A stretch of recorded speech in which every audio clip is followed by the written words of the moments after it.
So let me talk about this. And I mentioned to the other signs, I'm trying to do the love reading in a little bit of a different style, mainly so that I can capture all the different narratives. So let's talk about this. We have here an earth sign. This is a Taurus, a Virgo, or a Capricorn, their sun, moon, or rising. This is the Page of Pentacles, okay? When I look at this person, I always feel like it's somebody that can be a little bit more on the materialistic end. So that means they care about, money. They care about how much someone makes. They care about appearances. They care about reputation and career and things like that. It doesn't mean they're unethical, but I also feel like it's somebody that talks a lot about money, how much they have, how much they don't have.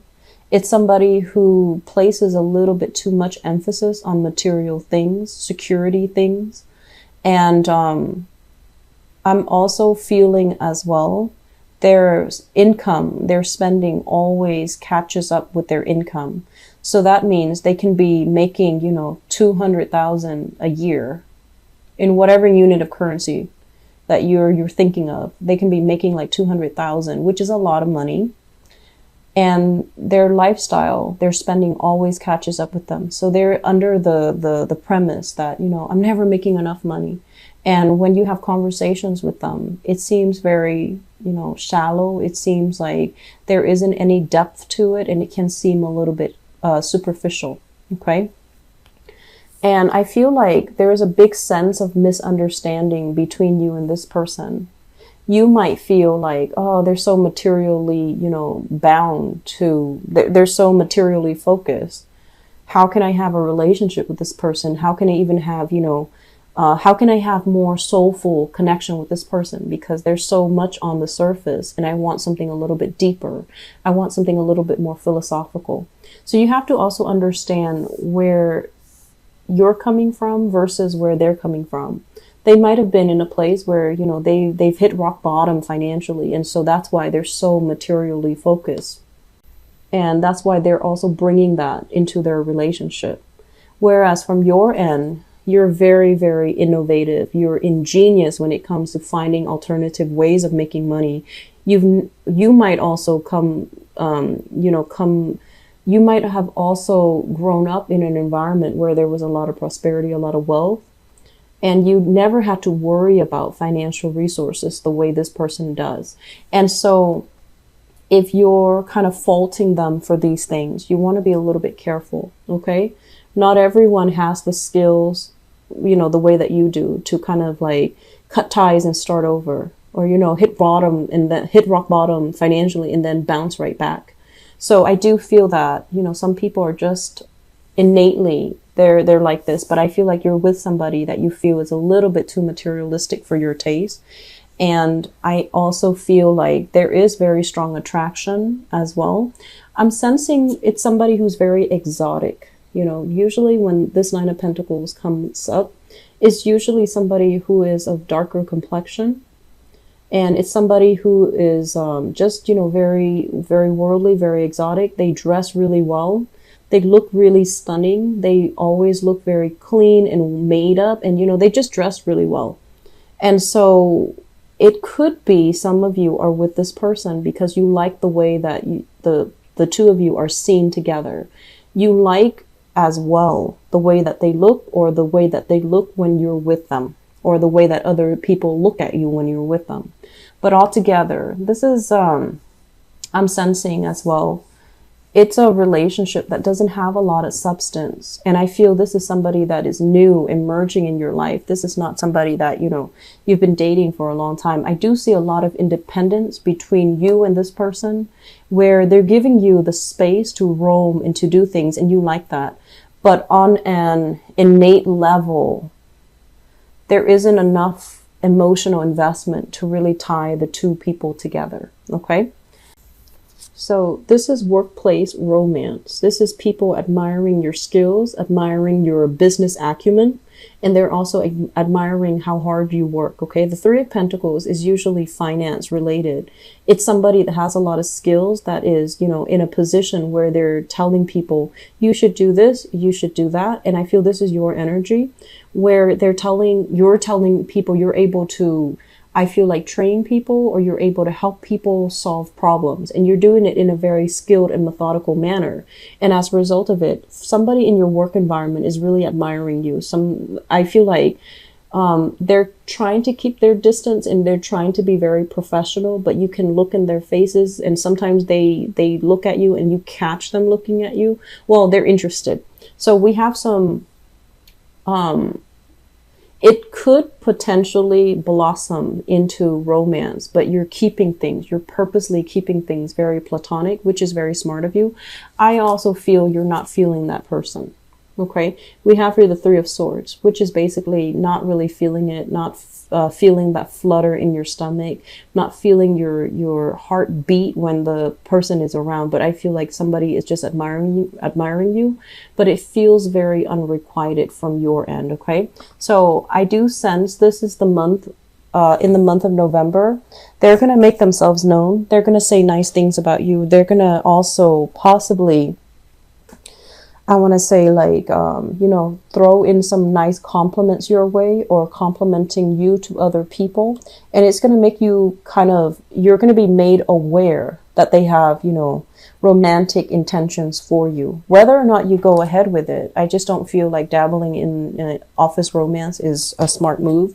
So just be careful, okay? I just feel like you're going to be stumbling across a lot of admirers at work. And the people that admire you, is not just for the way that you look. It's not just for the superficial reasons. They admire you because of your skills. So in a way, you know, they admire you as a whole person. But I feel like you're keeping a very stone face. You're keeping, you know, your professional distance, which is something I strongly would advise, because I don't feel this is going to be, you know, worth pursuing. Okay. We have here Three of Pentacles, which is, you know, love at work, and Three of Swords, disappointment. So when they're all linked together, you're best off not to make a move, and, you know, not dilly-dallying in that department, okay? So let's talk about this energy. Okay, so we have here, let me talk about this one first, because it's been shown up many months for you guys. This is a water sign. Page of Cups. And this is somebody that is, I mentioned, you know, like usually attention seeking. Somebody that thrives on love and admiration from another person. They need it in order to feel good about themselves. They need it to feel safe and secure about where they stand with you. So they need a little bit more affirmation, a little bit more attention. Not that they're emotionally needy. I don't feel that they are like that. But when they love somebody, they love with their whole heart. And they need that, you know, constant feedback. Okay, so that they're not like led astray. So we have here a water sign. This is a Pisces, a Cancer, or a Scorpio. It's showing up in the reverse position. It's linked up here with the sign that I mentioned earlier, the Page of Wands. And the Page of Wands, I feel like in this situation, you have a lot going on in your life. You know, you have a lot of plans that you're trying to bring into the fold. You have a lot of people that you're interacting with. Your world is really starting to open up. And I also feel like you're at a point where being single is really not going to hurt you at all. You actually welcome the freedom to come and go as you please. You welcome the chance to be on your own and not have to make decisions based on another person. Okay, so I feel like some of you are reassessing. If you are in a relationship here with a water sign, or if you are in a relationship here with a fire sign, so Sagittarius, Aries, Leo, and this is Scorpio, Pisces, Cancer, in the reverse position, a lot of you are reassessing your bond here with this water sign. You're trying to think, like, practically, is this going to work? And you're trying to think as well, are they as willing to build with me as I am with them? And you're also trying to think, like, is this something, is there more to it, or is this it? If I nurture it and you know, really invest my time, my energy in this relationship, is the other person on board as well? Is the other person going to be as committed? And is the other person going to, you know, are they sincere? Is there are their feelings actually real? So I do see a lot of reassessment that's happening here. And I'm also sensing as well, there's both of these are pages, and pages are very, very young energy. And earlier you had a page of pentacles as well.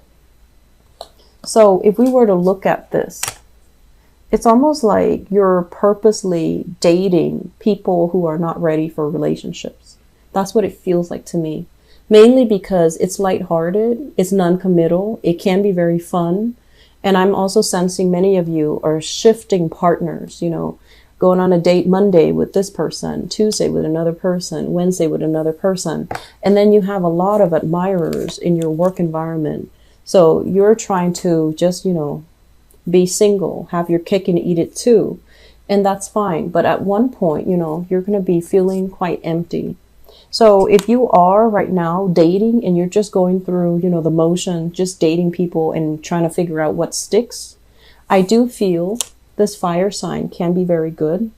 This is Sagittarius, Aries, or Leo. If you're just dating, mindlessly dating, and you're just like, I wonder what works, this is a good energy. It's a very compatible energy with you. And I also feel this person, they're still growing into themselves. And then this earth sign, if you're newly dating, I'm sensing that they might be a little bit too, like the conversation will not be very deep. It's not going to be deep the way that you want. And I don't really see that emotional connection. The water sign, emotional connection for sure. But they might be, they require a lot more maintenance, and they require more heartfelt conversation that will make you really uncomfortable. So the fire sign looks good for those who are, you know, meeting new people and dating. Okay. So your advice, Aquarius. What I'm feeling here is this. Let's talk about this. This is letting go of things that are weighing us down, letting go of things that we're clinging on to out of security, but it's not really serving a higher purpose. It's not entirely, I want to say, long-term building. So if you're just dating a lot of people and you're just going through the motions, right? And you're just like, I don't really want to build a relationship, but I want to have it all. And the people around you are serious about you, you're going to end up, you know, breaking some hearts. So it's important for you to, you know, let people go if you don't have serious intentions. And I mentioned this as well. I believe with the Capricorn people, the energy it's blurred together. And so my advice here as well is if you're dealing with somebody that is, you know, a lot more emotionally needy than you would like, it's not a good combination. And then it will inadvertently trigger a lot of jealousies, a lot of hostilities, and a lot of like, oh, you don't need me or you don't want me. So it can create a lot of friction in the relationship.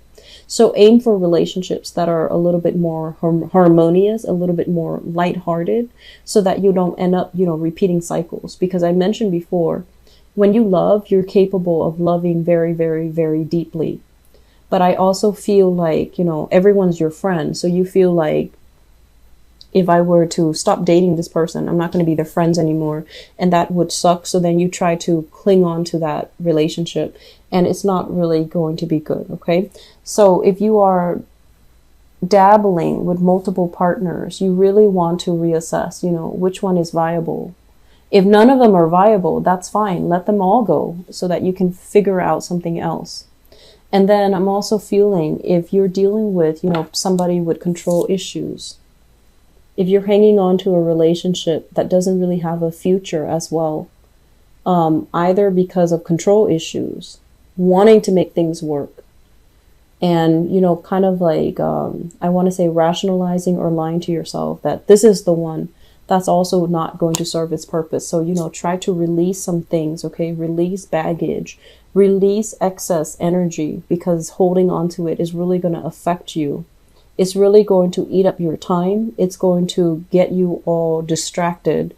And this is the month where you need to be very strong and you need to try to do the right thing. And you need to kind of like channel messages from your higher self in order to do the right thing and the ethical thing, and to avoid all of this mindless bickering, wasting your energy, arguing with people that don't really have, conversations that lead nowhere, I want to say. So it's a very good idea overall to release baggage. Okay. If there are, disputes and things like that in relationship, try to approach it from a spirit of understanding as well. I do see bickering coming in between you and a relationship partner.